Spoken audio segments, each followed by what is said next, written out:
Hi everyone, good morning. आज 3 अक्टूबर है। 3 अक्टूबर याद रहे, 3 अक्टूबर का इम्पोर्टेंस है। पहला तो एक छोटी सी बात ये कि 3 अक्टूबर को क्या होता है। जर्मनी आपको मालूम है एक बड़ा देश था, 200 रियासतों में बटा था, 200 राज्यों में बटा था। उसको यूनाइट करने का काम जर्मनी का एक शक्तिशाली राज था प्रशा।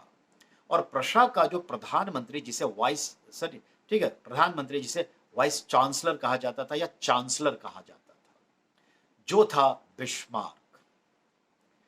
तो बिस्मार्क ने, जो प्रशा का चांसलर था, लाइक ए पीएम, उसने अपने कूटनीतिक बल पर और एक बहुत ही हार्ड रूल जिसे हम आयरन पॉलिसी कहते हैं के आधार पर ये 200 स्टेट्स को यूनाइट करके एक जर्मन संघ की स्थापना की, फेडरल जर्मन की स्थापना की और यूनाइट कर दिया। Unification of Germany done by Prussian chancellor Bismarck through this iron policy.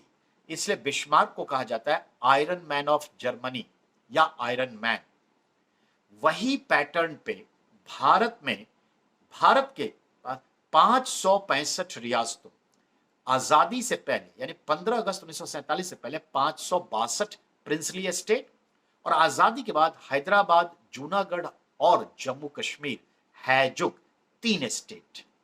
तो 562 और 3 565, तो 565 स्टेट्स को मिलाकर एक भारत का यूनिफिकेशन करने वाला कौन था? सरदार वल्लभ भाई पटेल। उनको हम वही बिस्मार्क के पैटर्न पर आयरन मैन ऑफ इंडिया कहते हैं। क्या कहते हैं?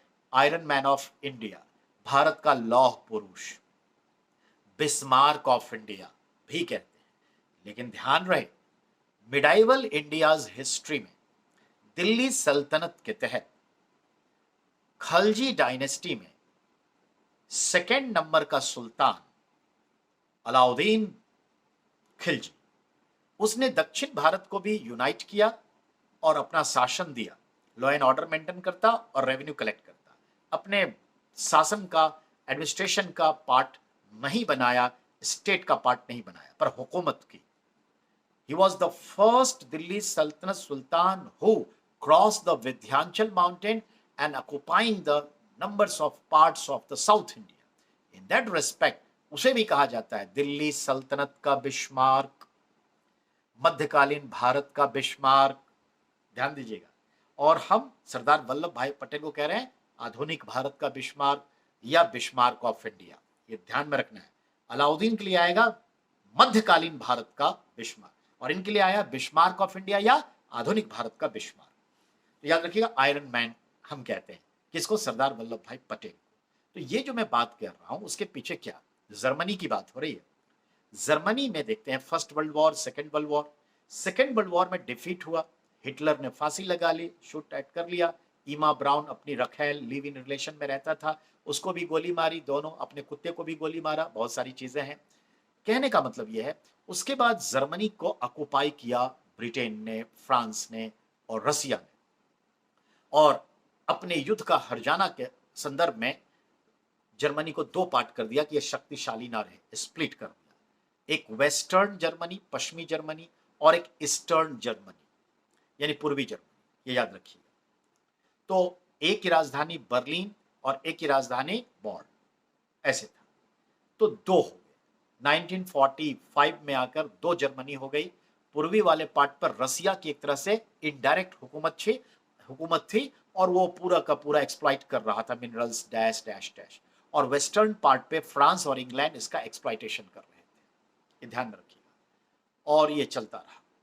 फाइनली हम देखते हैं कि ये दोनों जर्मनी अब कोशिश कर रहे थे एक हो जाएं, एक हो जाएं, एक हो जाएं, और अंततः बीच में एक जर्मनी की बर्लिन की दीवारें भी बना दी गई थी, डिवाइड कर दिया था कंक्रीट की दीवारें।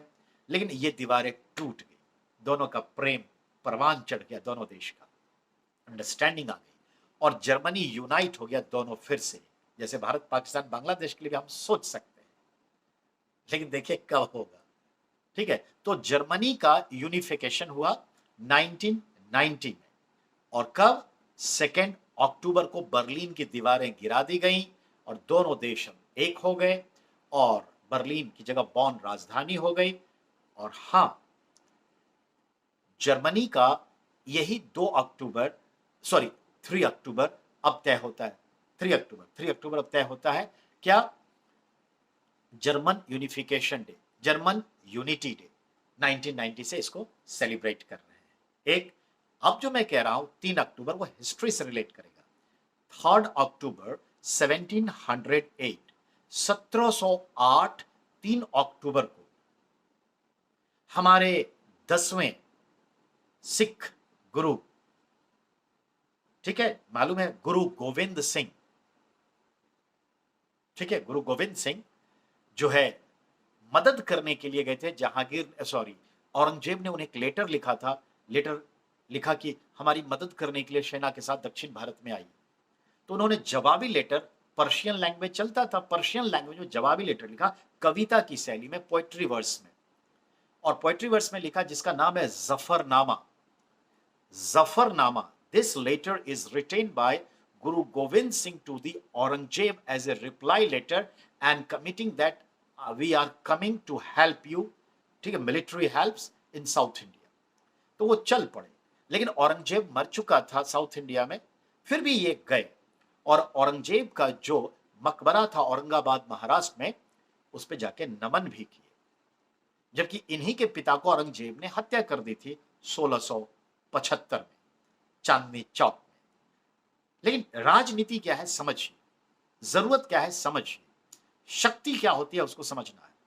तो गुरु गोविंद सिंह गए और महाराष्ट्र में 3 अक्टूबर 1708 को, जो कि 1707 में औरंगजेब की डेथ हो गई है, तो महाराष्ट्र में गोदावरी नदी तट नांदेड़, नांदेड़ नाम के जगह पे, जो आज डिस्ट्रिक्ट है, नांदेड़ नाम के जगह पर गोदावरी तट पर गुरु गोविंद सिंह को एक अफगानी मूल का सेना का व्यक्ति ने चाकू मारकर उन्हें मार दिया। हमारे गुरु गोविंद सिंह की हत्या स्टैब टू डेथ, चाकू मारकर कर दी गई नांदेड़ गोदावरी तट महाराष्ट्र 1708 3 अक्टूबर को। इसीलिए 3 अक्टूबर को उनके शहीद हो गए। इसको कहते हैं प्रकाश में मिल जाना। हमारे सिख धर्म में कोई भी गुरु होंगे और वो मृत्यु को प्राप्त होते हैं तो उसे कहते हैं प्रकाश में विलीन हो गए, और इसके लिए प्रकाश वर्ष मनाया जाता है, प्रकाश उत्सव मनाया जाता है। जैसे बौद्ध धर्म में क्या कहते हैं, महापरिनिर्वाण को गए, जैन धर्म में निर्वाण प्राप्त किए, यही चीज है। और हमारे हिंदू धर्म में मोक्ष प्राप्त किए, हमारे इस्लाम में इंतकाल हो गया, ठीक है ना। तो ये चीज है, तो ध्यान रखना है। तो 3 अक्टूबर को इनकी हत्या हुई और उसी जगह आज हुजूर साहब गुरुद्वारा है। क्या है? हुजूर साहब गुरुद्वारा। याद रहे 1666 में 16 पैदा हुए थे गुरु गोविंद सिंह, पटना साहिब बिहार, पटना साहिब गुरुद्वारा पटना बिहार, और 1708 में इनकी हत्या कर दी गई। तो जहां जन्म हुआ वो पटना साहिब गुरुद्वारा है, 5 तख्त में एक, और हुजूर साहब जो तख्त है वो है आपका कहा नांदेड़ गोदावरी तट महाराष्ट्र, ये याद रखिएगा। और कोई बोले कि गुरु ग्रंथ साहिब, ठीक है, और आदि ग्रंथ, तो ध्यान दें 5 गुरु शुरुआत के, गुरु अर्जुन देव तक 5 गुरु होते हैं, उनकी वाणियां, उनके प्रवचन, उनके उपदेश, उसके अच्छे सेज वर्ड्स, इन सब का संकलन आदि ग्रंथ नाम से गुरु अर्जुन देव ने किया, जो 5वें सिख गुरु थे। और उस टाइम तक जितने भी संत थे किसी भी धर्म के, चाहे वो सूफी संत थे, चाहे वो हिंदू भक्त थे, चाहे वो कबीर थे या रैदास थे, चाहे वो गुरु नानक तो सिख के ही हुए या अन्य धर्म के लोग थे, बाबा फरीद थे, कोई भी हो, उन सब की वाणियां, मल्लुकदास वगैरह सब की वाणियां जो अच्छे वर्ड से गिस्ट इसमें हैं। और इवन बाबर जो बात करते थे गुरु नानक से, बाबर वाणी, ये सब यूपीएससी के हॉट क्वेश्चन है। बाबर वाणी कहते हैं, बाबर और गुरु नानक के बीच टेट ए टेट, गुफ्तगू, बातचीत, उसको ऐसे टाइटल शीर्षक दिया है आदि ग्रंथ में, बाबर वाणी। तो आदि ग्रंथ की रचना किसने की? गुरु अर्जुन देव, जिसमें 5 गुरुओं शुरुआत के और अन्य साधु संतों की वाणियां हैं, सूफी संत और मुस्लिम हिंदू सब भक्तों के। और याद रहे लगभग 50 से ज्यादा संतों की वाणियां। फिर उसके बाद अगले गुरु उसको कॉडिफाई करने लगे, संकलन करते रहे, बढ़ते गया। गुरु गोविंद सिंह ने अंततः इसको कॉडिफाई किया, संकलन किया, अपनी वानियां भी सब कुछ रखी। और याद रहे 3 अक्टूबर 1708 को ही यह माना जाएगा कि गुरु ग्रंथ साहिब का काम, लिखने का काम खत्म हुआ, क्योंकि वो डेथ कर गए तो खत्म हो गया। और इनका नाम पड़ गया क्या? गुरु ग्रंथ साहिब। और गुरु गोविंद सिंह ने क्लियरली कहा कि मेरे मरने के बाद कोई और गुरु नहीं होंगे, ये जो पुस्तक है, ये जो धार्मिक पुस्तक है, यही अगला गुरु है। तो इसको लोग 11th गुरु भी कह देते हैं सिख धर्म का, गुरु ग्रंथ साहिब। मैं भी नमन करता हूँ गुरु ग्रंथ साहिब का। अच्छे प्रवचन है, अच्छी चीजें हैं, और आप सबको समझना चाहिए इस बात को। तो इसके साथ ही हम विदा लेंगे आज के लिए। ये 3 अक्टूबर की बात थी। कल हम फिर मिलते हैं 4 अक्टूबर के साथ। तब तक रहिए, इंतजार करिए। मैं आपका सुनील सर आपकी सेवा में सदैव तत्पर रहता हूँ। प्लीज जनता के हित में, खासकर विद्यार्थियों के हित में, आपसे एक छोटी सी विनती और गुजारिश है कि कृपया आप रामेंद्रा द आर्ट ऑफ चैनल जो फ्री एजुकेशन के लिए समर्पित है उसको सब्सक्राइब करिए, और एक कोशिश करिए, मेरी विनती है कि कम से कम एक व्यक्ति, 5 व्यक्ति तक इस सब्सक्राइब्स को पहुंचाए, इस चैनल को पहुंचाए। बहुत बहुत धन्यवाद।